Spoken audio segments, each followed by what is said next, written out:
Hi, I'm April Rozzo, registered dietitian with Florida Cancer Specialists and Research Institute, and thank you for joining us in my kitchen for our spring edition of the Virtual Wellness Teaching Kitchen. So today we are doing a really fresh, light spring salad. We're actually doing a take on the Mediterranean Tabouli classic, if you're familiar with that, and we're doing a strawberry quinoa tabouli salad. So right now, I've already got quinoa on the stove boiling. So if you're not familiar with quinoa, if you've never cooked it before, some quinoa, when you buy it at the store, requires you to rinse it first. Some will say on the package that it's pre-soaked or pre-washed, so then you don't have to rinse it. Check the package. If it doesn't say that it's pre-washed, I do suggest rinsing it in a colander or strainer first so that it doesn't have a bitter taste when you cook it. But mine was pre-washed, so then you just put about 1.5 cups of water in the saucepan here with a cup of the uncooked quinoa, bring it to a boil, and then it cooks for about 15 to 20 minutes until all the water is absorbed.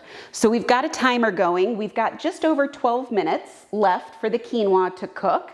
And while that's cooking, we're gonna put together the rest of the salad, okay? So I've already got some strawberries chopped. It's about 1 pound of strawberries, which is, it was about 1 pint, I think. If you look at the grocery store, it'll have the weight on those containers. So we're looking for about 1 pound of strawberries, and I just cut them into kind of bite-size chunks, right? So when you think about when you're eating a salad, you don't want half of a strawberry in one bite. So just make it bite-size when you're chopping that up, okay? I have a red onion, half of a red onion. We're probably not going to use all of this red onion. The recipe calls for about 1/4 of a red onion. And my onion was relatively huge. Some onions are bigger or smaller than others. So we'll see as we start cutting this. I'm really a big one, especially in salads, for eyeballing the ingredients versus measuring them. So certainly any of the ingredients in this recipe, you can add it to taste. So you can add a little more, you can add a little less. I always suggest to people, if you're making something for the first time, start with less, because you can always add more, right? If you put too much in, especially with herbs and spices, and we're working with some strong flavors today, if you put too much in at the start, you can't take it out afterwards. You're kind of stuck with it.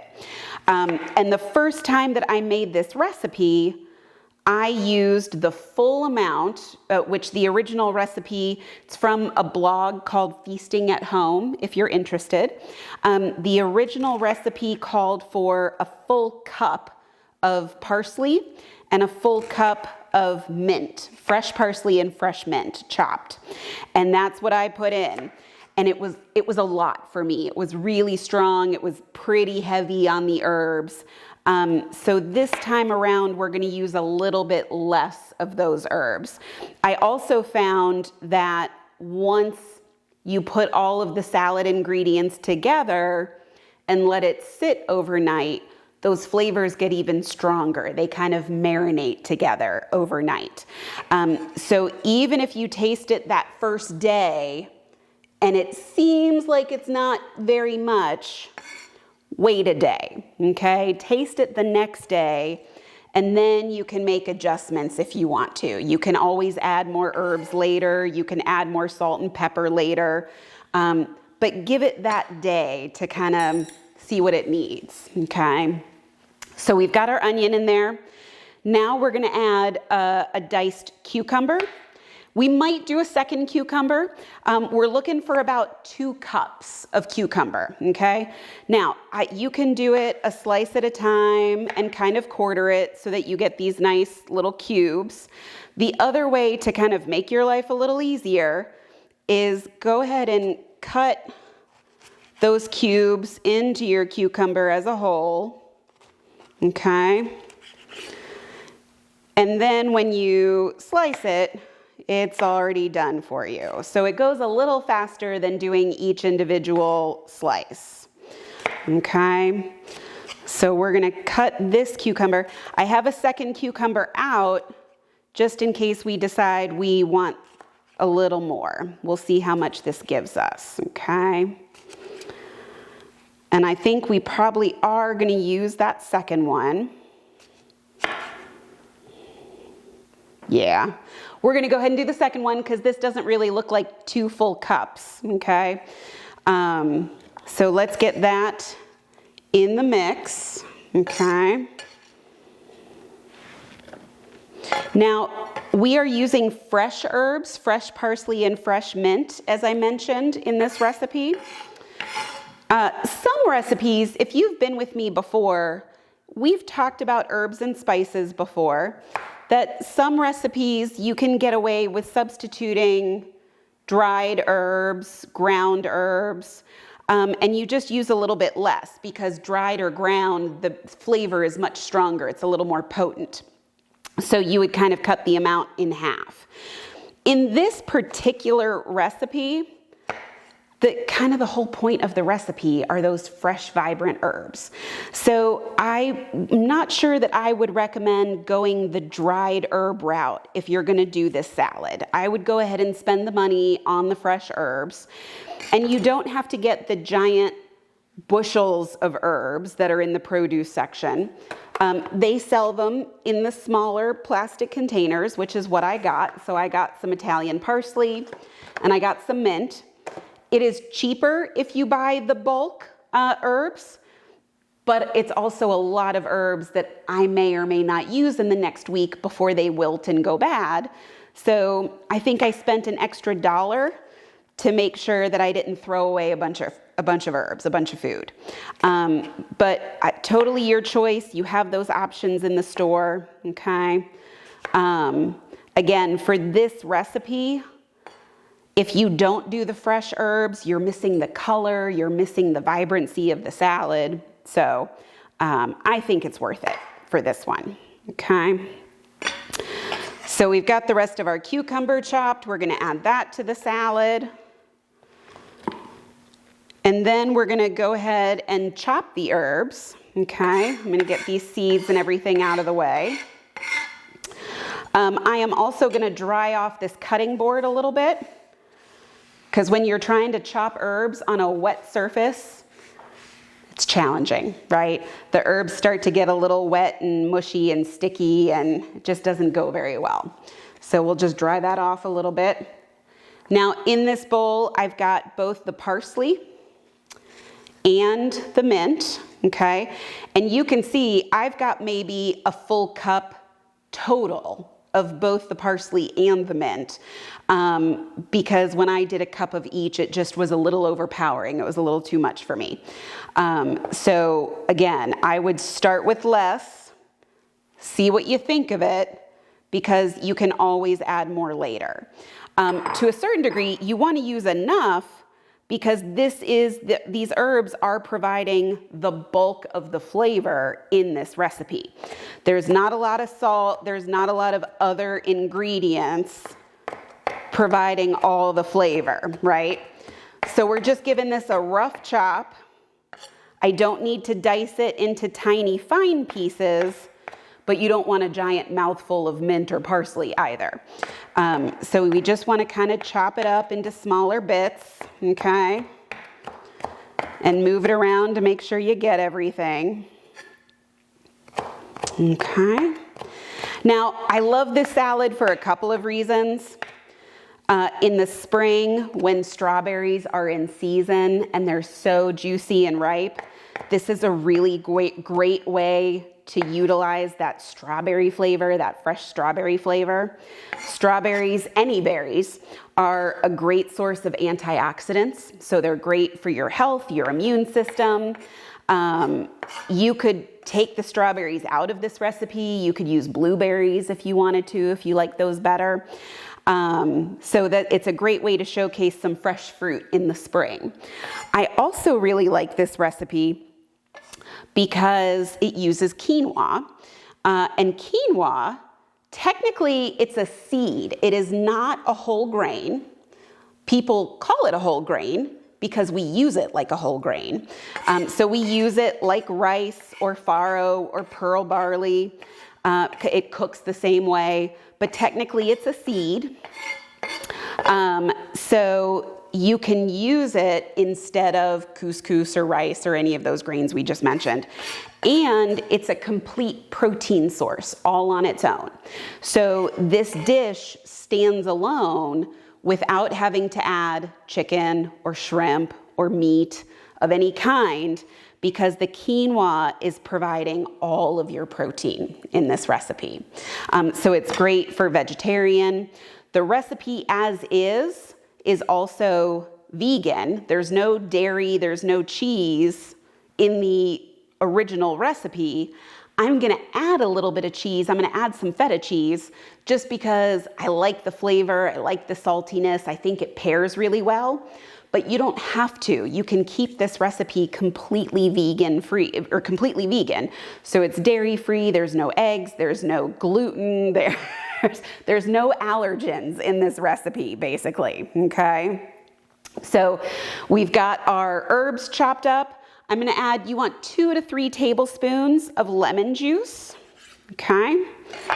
And I've got a little bit, I've got some seeds in here that I'm gonna pick out so that they don't end up in my salad, okay? You can always squeeze your lemon juice into a bowl first to make sure that you don't get any seeds in there. I'm just gonna go ahead and pick them out here, and that way I can just squeeze the lemon right into the salad, okay? So 2 to 3 tablespoons.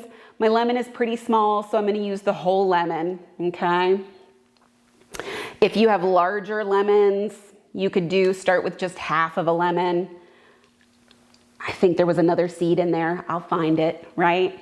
When you eat the salad, you'll find the seed.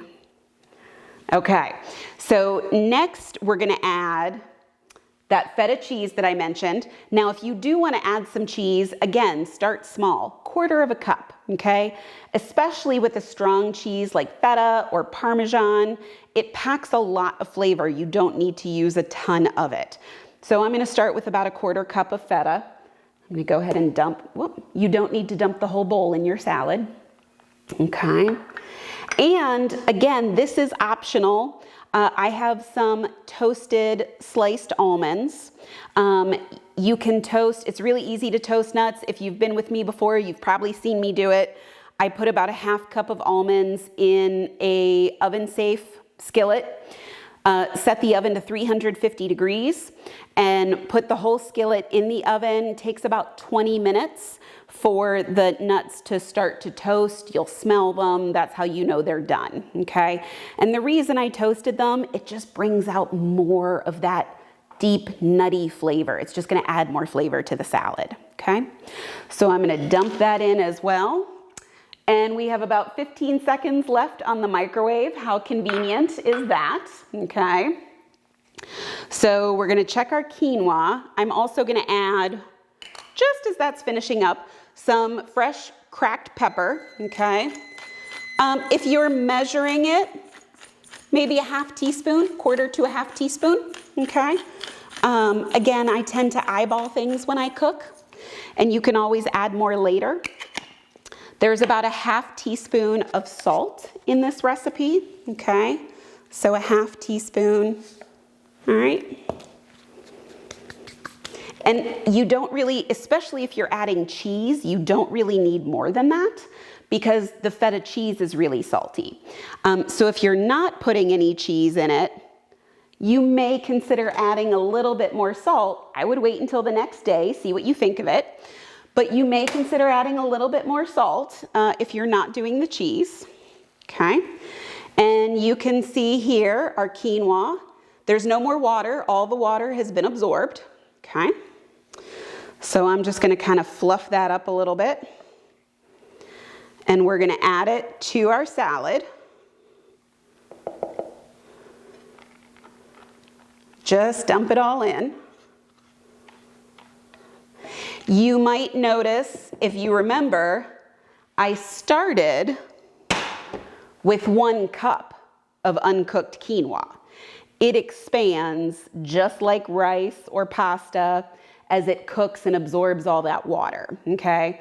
So if you're looking at a recipe and you think 1 cup, that's not gonna be enough. It makes a ton, okay? So 1 cup, I'm gonna be eating this makes 4 to 6 servings as a meal, right? So I'm gonna be eating on this all week, okay? So the last things we're gonna add are about a tablespoon of red wine vinegar, all right? And then 4 tablespoons of olive oil. This is kind of like your salad dressing. And now we're just gonna give this a really good stir. I'm gonna start with my fork so that I can get in there and get everything really mixed up. Look at how colorful that is with the green and the red and the purple from the onion. We got that little white from the feta cheese. The almonds are gonna add not only are they adding some great nutty flavor, but they're adding a nice crunch to your salad so that everything is not just soft textures, okay? And there's some onion that I'm gonna break up. It was in some big pieces. But that is it, you guys. That's how easy it is to put this together. I would let it chill. So if you're making the quinoa ahead of time, here's your make ahead tip. You can make the quinoa even the day before. You don't have to make the quinoa that day. You can make it the day before, chill it in the fridge overnight, and then put the salad together the next day. Or you can make the whole salad the day before, chill it overnight, and then serve it the next day. But ideally, you do want to serve this chilled. It's better chilled. It comes out better chilled. But that's how quick and easy it is to prepare. That's how colorful it is. Perfect for fresh spring produce. It's got all your protein. It's got your antioxidants, your fruit and veggie servings. So I really hope you guys enjoy this. Again, the cheese is optional. The almonds are optional. You could even beef this up with some avocado slices to make it even more of a meal. So if you guys know me, you know how much I love to add or subtract or substitute ingredients, and this recipe is perfect for that. So I hope you enjoy it. I hope you enjoy the spring produce, and thank you so much for watching our Teaching Kitchen.